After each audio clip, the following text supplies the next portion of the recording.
Class 10th students, आज triangles chapter को start करेंगे और सबसे पहला ये बेसिक प्रोपोर्शनैलिटी थ्योरम समझेंगे और इसका प्रूफ भी करेंगे।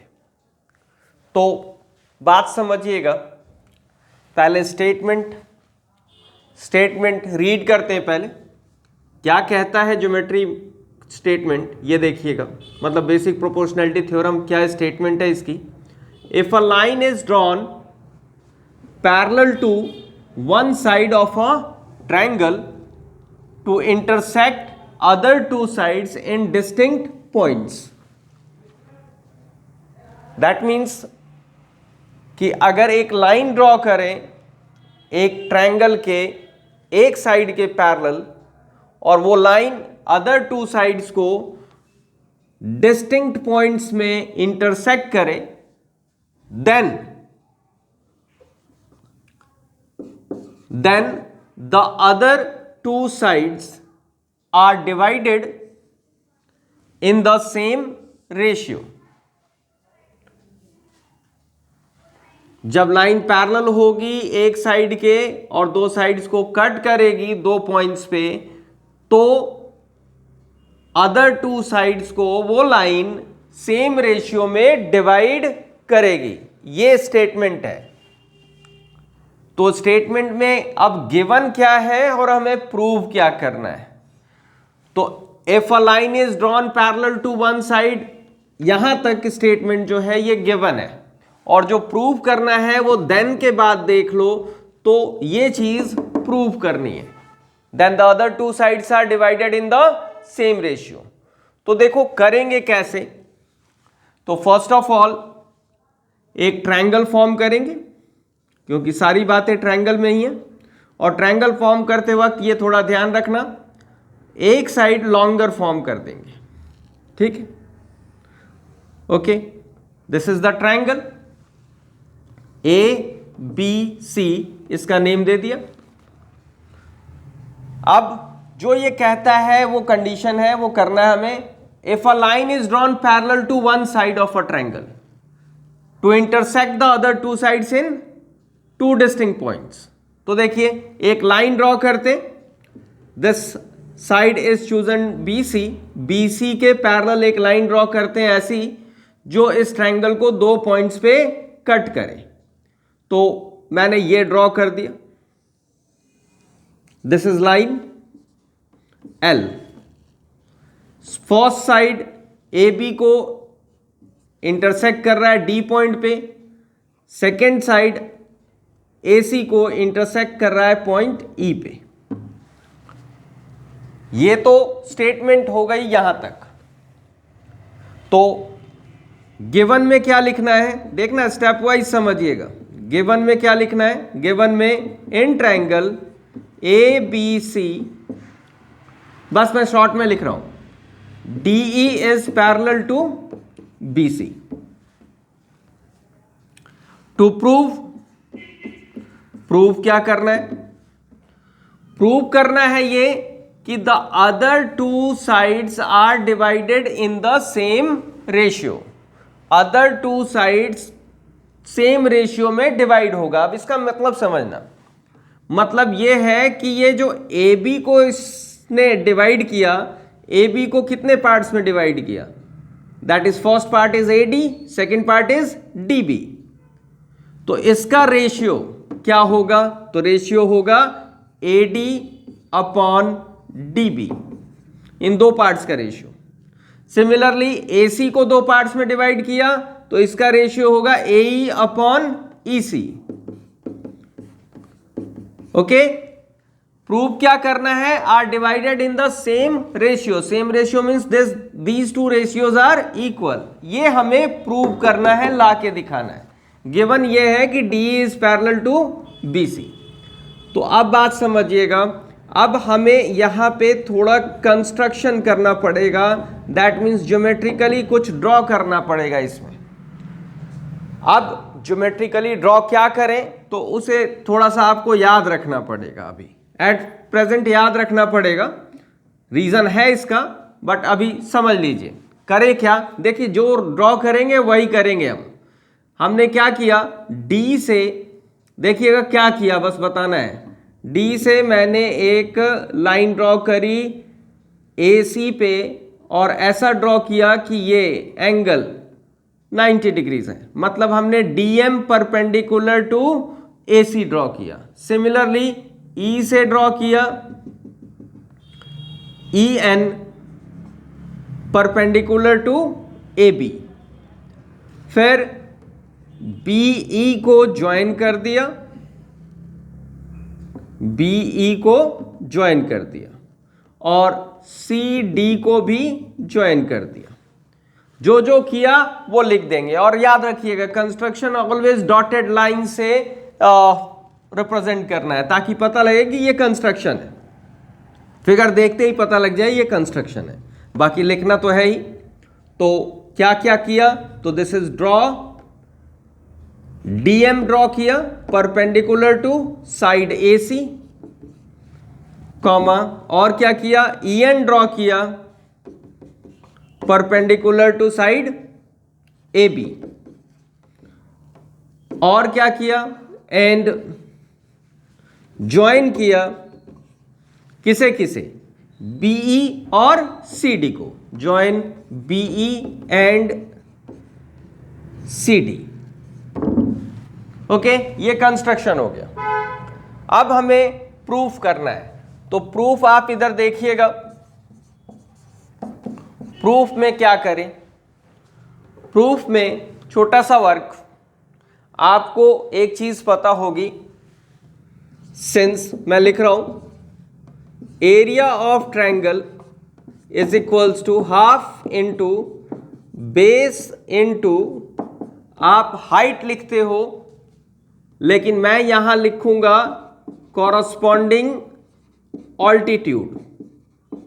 हाइट को ऑल्टीट्यूड भी कहते हैं, कॉरस्पॉन्डिंग ऑल्टीट्यूड। कॉरस्पॉन्डिंग का मतलब यह होता है कि जो बेस चूज करोगे उसी पे जो परपेंडिकुलर ड्रॉप किया है वही होगा हाइट।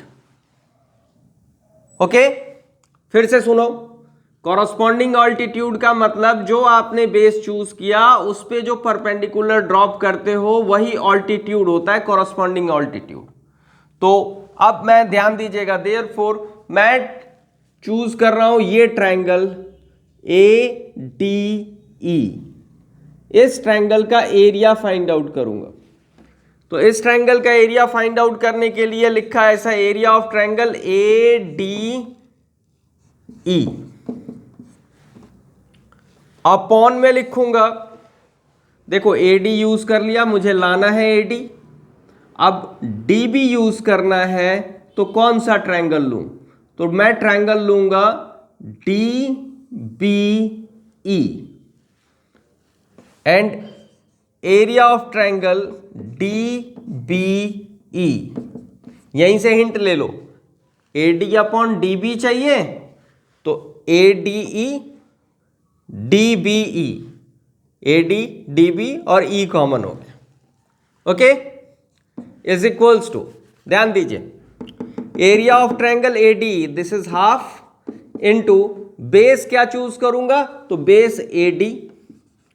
अब बेस AD चूज किया है तो कॉरस्पॉन्डिंग ऑल्टीट्यूड कौन सा होगा, बेस AD पे जो परपेंडिकुलर ड्रॉप किया है वही अल्टीट्यूड होगा। तो बेस AB पे परपेंडिकुलर कौन सा ड्रॉप किया है, दैट इज EN। ध्यान देना, ये भी क्वेश्चन अराइज होता है कि हमने तो AB पे ड्रॉप किया है परपेंडिकुलर, तो AB पे पूरे पे ड्रॉप किया है तो वो AD पे भी परपेंडिकुलर है और DB पे भी परपेंडिकुलर है और साथ में AB पे तो परपेंडिकुलर है ही, that is AD into perpendicular कौन सा ले, मतलब कॉरस्पॉन्डिंग ऑल्टीट्यूड होगा EN upon area of triangle DBE के लिए हाफ, बेस चूज करूंगा मैं ये DB। तो अब जरा आप ही बता दीजिए ऑल्टीट्यूड इस DB का कौन है, तो DB पे परपेंडिकुलर क्या ड्रॉप है, यहां तो दिख नहीं रहा, बट DB को प्रोड्यूस करो तो ये परपेंडिकुलर है EN, क्योंकि ये पूरे AB पे परपेंडिकुलर है, दैट मीन्स DB पे भी परपेंडिकुलर है, AD पे भी परपेंडिकुलर है, तो मैं यही यूज करूंगा EN। अब जरा ध्यान दीजिएगा, हाफ से हाफ गॉन, वन जा, en से en gone, and this is equals to AD upon DB. Make it equation number first. Similarly अब मैं दूसरा वाला ऑल्टीट्यूड यूज करूंगा.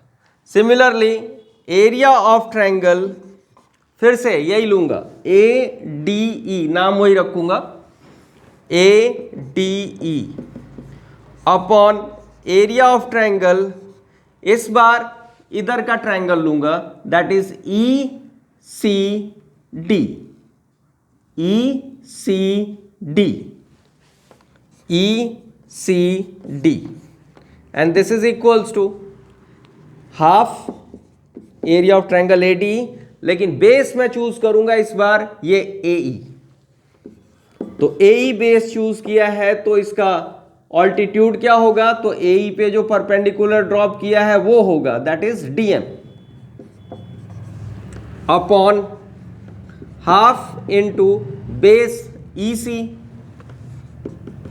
इंटू ऑल्टीट्यूड क्या चूज करूं, यही DM. ध्यान देना, DM पूरे AC पे परपेंडिकुलर है, दैट मीन्स वो AE पे भी परपेंडिकुलर है, EC पे भी परपेंडिकुलर है, दैट इज DM. फिर से वही पुराना, हाफ से हाफ कैंसल्ड, DM से DM कैंसल्ड, ये आ गया आपके पास AE upon EC. This is equation number second. अब हमें करना क्या है, हमें तो AD अपॉन DB और AE अपॉन EC को इक्वल लाना है. लेकिन अभी इक्वल आएगा कैसे, ध्यान दीजिए, न्यूमरेटर में ये दोनों एरियाज तो सेम है, ADE ADE इसी ट्रायंगल का एरिया है तो इक्वल है ही. बात इन दोनों ट्रायंगल्स की एरिया की हो गई. तो ये दोनों ट्रायंगल्स हैं कहां, DBE ट्रायंगल कहां है और ECD ट्रायंगल कहां है. ध्यान दीजिए, DBE ट्रायंगल ये रहा, DCE ट्रायंगल जो है वो ये रहा, या ECD बोलिए. इन दोनों ट्रायंगल्स की खासियत क्या है, दोनों ट्रायंगल्स इस पैरेलल लाइंस DE और BC के बिटवीन बने हैं, जिसमें DE कॉमन है दोनों ट्रायंगल्स में. देखो DE कॉमन है, DBE तो DE है इसमें, ECD तो DE है इसमें. तो ऐसे ट्रायंगल्स, ध्यान दीजिएगा, ऐसे ट्रायंगल्स, ये देखिएगा ट्रायंगल्स, देखिए तो ध्यान से देखिएगा ट्रायंगल्स. ये ट्रायंगल जो है,